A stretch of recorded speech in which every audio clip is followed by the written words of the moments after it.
জাতীয় সংসদ নির্বাচনের পর নারায়ণগঞ্জের মদনপুর হয়ে উঠেছে যেন এক চাঁদাবাজের অভয়ারণ্য। চাঁদাবাজের বিরুদ্ধে প্রধানমন্ত্রীর দেওয়া সারা দেশে জিরো টলারেন্স থাকলেও থামানো যাচ্ছে না মদনপুরের চাঁদাবাজ গ্যাংদের। এই আসনের নবনির্বাচিত সংসদ সদস্য এড আবুল কালাম নির্বাচিত হওয়ার কিছুদিন পরে এমপি পুত্র আবুল কাউসার আশা নিজ ফেসবুকে একটি গুরুত্বপূর্ণ স্ট্যাটাস দিয়ে চাঁদাবাজকে শোধরানোর ঘোষণা দিয়েছেন। কিন্তু মদনপুরে কে শুনে কার কথা? তেমন একটা ঘটনা ঘটেছে মদনপুর বাস স্ট্যান্ডের ফুলবহর এলাকার আব্দুল মজিদ টাওয়ারে মদনপুর স্পেশালাইজ হাসপাতালে এস এম মোমেন শফিউল্লাহ, এস এম বিলাল ওরফে টোকাই বিলাল, দীপ্ত হোসেন, আরাফাত সুজন সহ আরো বেশ কয়েকজনের বিরুদ্ধে 20 লক্ষ টাকা চাঁদার অভিযোগ তুলেছেন হাসপাতালে এক পরিচালক মিতু আক্তার। তিনি সাংবাদিকদের জানান, এই চাঁদাবাজ মোমেনরা আমার কাছে চাঁদা চায়, আমরা না পেয়ে আমার হাসপাতালের কেয়ারটেকার সালাউদ্দিনের উপর হামলা চালায়, তাকে গুরুতর আহত করেন ও 1,50,000 টাকা ছিনিয়ে নেয়। তাদের বিরুদ্ধে একাধিক সংবাদ প্রকাশ হলো, নামমাত্র ও শোধ রায় নেই তারা এবং আরো বেপরোয়া হয়ে উঠেছে। তাদের বিরুদ্ধে থানায় রয়েছে একাধিক অভিযোগ। বিগত সময়ে মোমেন সহ তার সহযোগীরা আওয়ামী লীগ ও জাতীয় পার্টির লোকজন ছিল।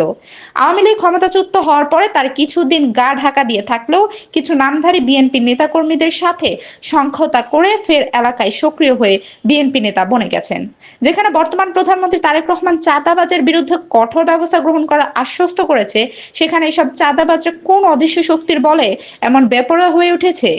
মিতু আক্তার ও এলাকাবাসী জানান, নামধারী এ সকল চাঁদাবাজদের বিরুদ্ধে প্রশাসনের অচিরেই ব্যবস্থা গ্রহণ জরুরি, না হলে চাঁদাবাজের ইস্যুতে বড় ধরনের ক্ষতির সাধন হতে পারে। এ বিষয়ে নারায়ণগঞ্জ অতিরিক্ত police super circle Mohammad Imran Ahmed সাংবাদিকদের জানান, আমরা এই বিষয়ে মামলা নিয়েছি, তদন্ত সাপেক্ষে। আসলে একটা হসপিটালে চাঁদাবাজি হয়েছে এমন মর্মে আমরা থানায় একটা অভিযোগ করা হয়। অভিযোগের প্রেক্ষিতে পরবর্তী সময় একটা মামলা হয়েছে। তো বিষয়টা আসলে এখনো আমরা তদন্ত চলছে। বিষয় নিয়ে আমরা যে আইও আছেন তিনি এটা এই মামলার ঘটনার আগে পরে বা যিনি বাদী বিবাদী তাদের মধ্যে কোনো বিরোধ ছিল কিনা বা অ্যাকচুয়াল ঘটনাটা কী ঘটেছে সেটা উদ্ঘাটনের জন্য পুলিশ বর্তমানে কাজ করছে। এবং এই ঘটনায় আমরা যে সমস্ত তথ্যপত্র পাচ্ছি, যেটা বিভিন্নভাবে সেটা ডকুমেন্টারি এভিডেন্স যেগুলো আছে সেগুলো আমরা সংগ্রহ করার চেষ্টা করছি এবং আমরা আশা করি এটা দ্রুতই এই ঘটনাটার আসলে কি ঘটেছে এটা রহস্য উন্মোচন করতে আমরা সক্ষম হব।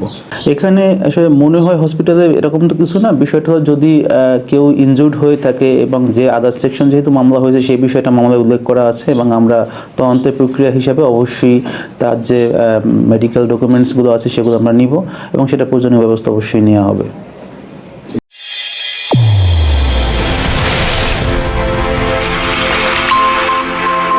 চ্যানেল A1 হৃদয়ের স্পন্দন।